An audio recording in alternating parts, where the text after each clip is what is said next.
জানাতারা রুমি এনসিপির ধানমন্ডি এলাকার যুগ্ম সমন্বয়ক, তার এক অপমৃত্যুর খবর আমরা পেয়েছি এবং আপনারা সারাদিনই জানেন সকালবেলায় সাত সকালে উঠে এই অশুভ সংবাদ, এই দুঃসংবাদ নিশ্চয়ই তার সহকর্মী সহযোদ্ধা যারা, তাদের জন্য এটা একটা সাংঘাতিক দুঃসংবাদ। তিনি জিগাতলায় একটি মেসে থাকতেন, তিনি একটি প্রাইভেট চাকরি করতেন এবং সেই সাথে তিনি রাজনীতির সাথে সম্পৃক্ত ছিলেন।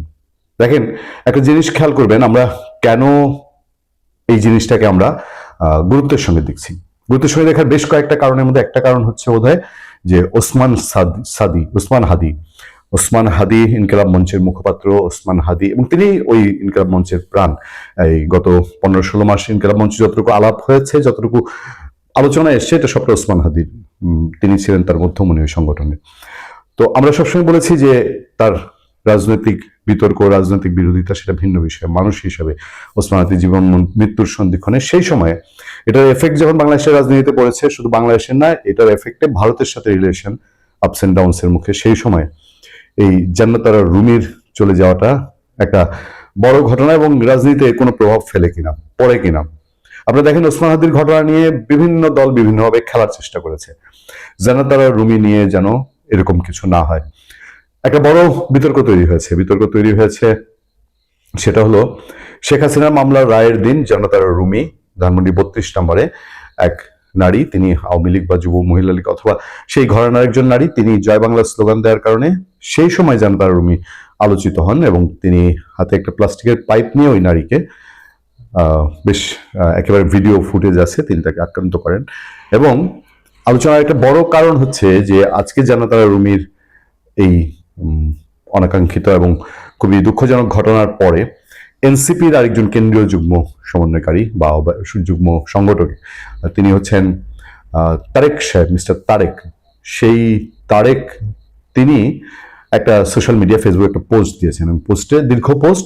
সেই পোস্টে তিনি দাবি করেছেন যে ওই যে 17 তারিখের যে ঘটনা বা শেখ হাসিনা মামলার দিন ধানমন্ডি 32-এর যে ঘটনা, এই 32-এর ঘটনার পরে জান্নাতারা রুমি তিনি আওয়ামী লীগের মানুষজনের সাইবার বুলিং এ ছিলেন এবং সেই সাইবার বুলিং এর কারণে তিনি মেন্টালি ডিসঅ্যাপিয়ার্ড ছিলেন এবং তার ফলেই এই ঘটনা তিনি ঘটিয়েছেন। তার ঝুলন্ত মরদেহ তার ঘরে পাওয়া গেছে, তার সিলিং এর ঝুলন্ত অবস্থায় পাওয়া গেছে।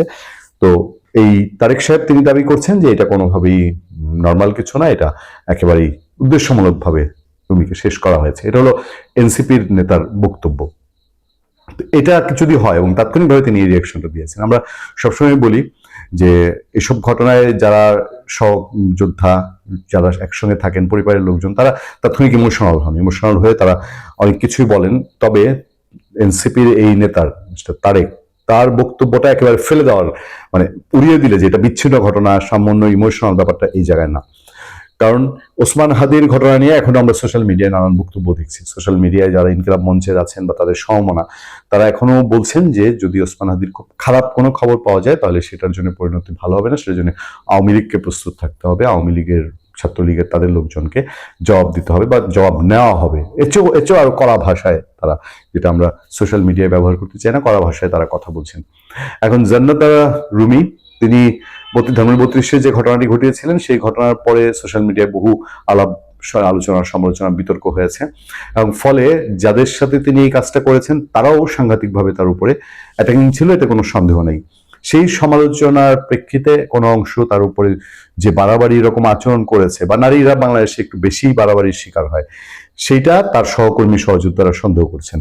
বিষয় হলো যে এই ধরনের ঘটনাগুলো, যেহেতু রাজনৈতিক ব্যক্তিত্ব এবং এই মাত্র 1-1.5 মাস আগে তিনি আলোচিত হয়েছেন, ফলে এইটাকে আবার নতুন কোনো ইস্যুতে রূপান্তরিত করা, অথবা এর প্রেক্ষিতে কেউ কেউ বলছেন যে দেখেন অনেক রকম টার্গেটের কথা শোনা যাচ্ছে, পলিটিক্যাল লোকজন এটার পরে টার্গেট, ওইটার পরে টার্গেট, এর পরে টার্গেট সে, তারপরে টার্গেট সে, এই ধরনের আলাপ কিন্তু বহু হচ্ছে।